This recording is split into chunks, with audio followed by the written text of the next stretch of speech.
Pak, dalam Pak. Pas ini Pak. Pak, jangan stop dulu. Jangan stop dulu. Pelan-pelan. Ya. Pelan-pelan.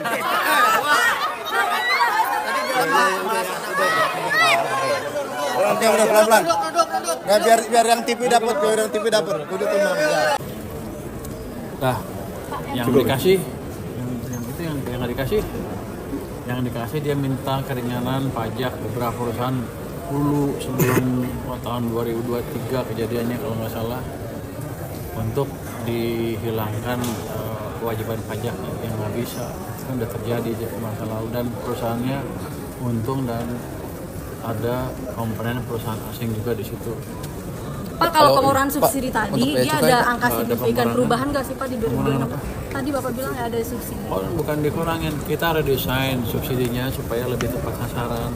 Karena sekarang setelah kita lihat ternyata yang kaya masih dapat itu aja.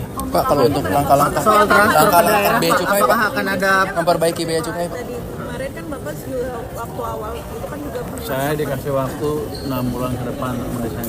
Pak, untuk langkah koordinasikan desain tadi. untuk langkah bea cukai Pak, makasih, Pak. memperbaiki bea cukai bagaimana? Langkah memperbaiki bea cukai Pak seperti apa? Langkah memperbaiki bea cukai ya,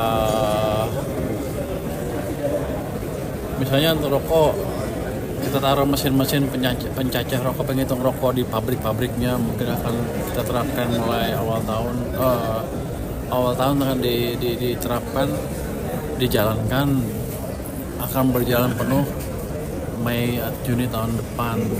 Jadi nanti ada sistem baru untuk memonitor di lapangan cukainya palsu apa enggak. Jadi kan serius gitu. Dan nanti bea cukai akan menerapkan sistem AI, sistem IT dengan AI di setiap pelabuhan-pelabuhan yang ada di sini. Itu. Dan yang terakhir saya akan sering-sering datang ke pelabuhan untuk memastikan mereka nggak main-main lagi. Tadi dalam membahas tentang peningkatan efisiensi penyaluran subsidi utamanya itu. Jadi kita analisa dan kita lihat-lihat ternyata ada beberapa kendala dalam hal penyaluran subsidi, dalam sisi desainnya juga ada. Jadi kita lihat masih ada orang yang relatif kaya atau kaya, super kaya kalau di Indonesia mungkin, yang masih mendapat subsidi. Nanti ke depan akan kita lihat gimana perbaikannya. Kita simpulkan sih tadi dalam 2 tahun ke depan kita akan redesain strategi subsidi sehingga betul-betul tepat sasaran, dan yang kaya sekali mungkin desir 8, 9, 10 subsidinya akan dikurangi secara signifikan. Kalau perlu uangnya kita balikin ke yang desir 1, 2, 3, 4 yang lebih miskin. Itu kira-kira utamanya itu, dan itu perlu desain macam-macam karena terlibatkan juga BUMN dari Danantara. Ada, kok kenapa saya juga nggak tahu, saya ikut aja. Mungkin takut saya ngomong ngaco. Pak, soal bencana Pak, apakah dampaknya kepada soal anggaran Pak bencana apa Pak? dan apa yang kuliah Dampak tapi tidak memperlambat terlalu signifikan. Apalagi nanti kalau ada perbaikan fasilitas bangunan dan lain-lain, itu akan mendapatkan sedikit. Yang jelas kita tunggu dari BNPB program mereka seperti apa. berarti ada kemungkinan nggak nyampe target ya Pak? Ada kemungkinan nggak nyampe target di Q4 ini sama full year 2025 Pak? Bapak kan sebelumnya bilang 5,6 sampai 5 berapa kali? Oh, kemungkinan selalu ada, cuma berapa persen?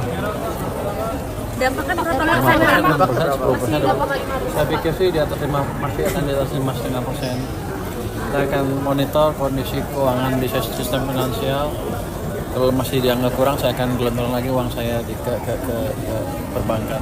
Pak, BNPB sudah mengajukan Anggaran Pak. Kami masih tunggu. belum.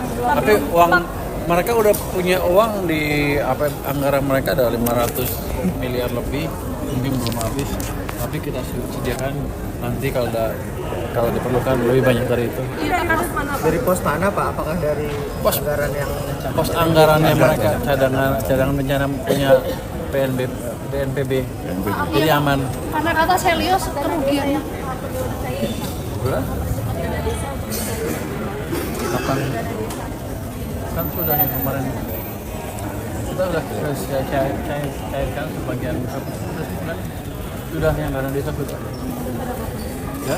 Pak, Nanti Anda tanya. Pak, kalau untuk yang Ada memperbaiki sebagian tahun untuk koperasi merah putih kan itu yang diminta. Tapi itu nanti pesan Kementerian Koperasi dan Kementerian Desa. Apa tadi di dalam Pak, juga juru bahas bayar. soal restrukturisasi KCIC Pak? Ya? Restrukturisasi utang KCIC Pak tadi untuk rencana Tidak, keberangkatan ke Cina tadi. Tidak ada diskusi itu tadi. Cuman kemarin ada seperti itu di waktu di Menko, di Kemenkeu diskusi dengan antara dengan Pak Rosan dan Pak Doni ya. Pak Rosan. Pak kemarin kan juga Pak Rosan minta dukungan fiskal sama pajak ya Pak. Untuk? Dana Antara tuh. Iya. Yang memang sesuai dengan peraturan yang kita kasih, yang enggak ya nggak dikasih. Nah, gitu. Ada yang dikasih, ada yang enggak. yang dikasih apa Pak? Yang dikasih itu seperti dia kan akan restrukturisasi tuh, konsolidasi kan seperti jual beli antara satu perusahaan lain. Dia bilang itu kalau disuruh bayar pajak semua ya kemahalan. Saya pikir itu masuk akal untuk konsolidasi kita waktu berapa tahun, kasih kita waktu 2-3 tahun ke depan. Setelah itu setiap corporate action kita akan charge, kita akan kenakan pajak sesuai dengan aturan. Ini kan dan antara kan baru dan itu juga proyek pemerintah, jadi itu hal yang wajar.